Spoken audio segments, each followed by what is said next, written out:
Yeah, welcome to my channel. My name is Boniface Nebo. Today I want to give you an important tip that will help you, okay?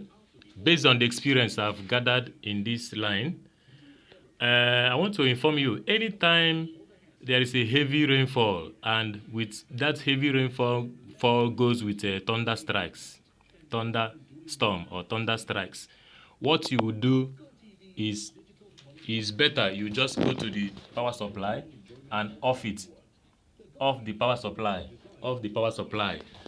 Once you do that, you can equally pull this socket away, pull it out of the socket, because if you off here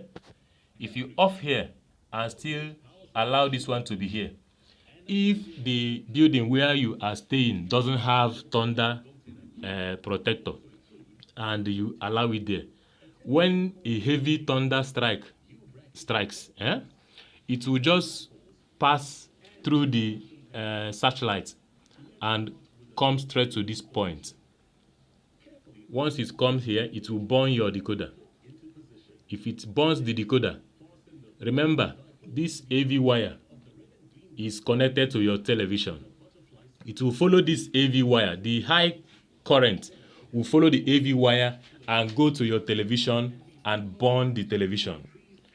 After burning the TV, it can equally go, if you connect your sound to the home theater, the high impact of that current will also follow through the AV wire that we have connected to the home theater and go straight to the home theater through this point and still burn the home theater. It will burn it and destroy it. I've seen where this happened because of heavy thunder strike.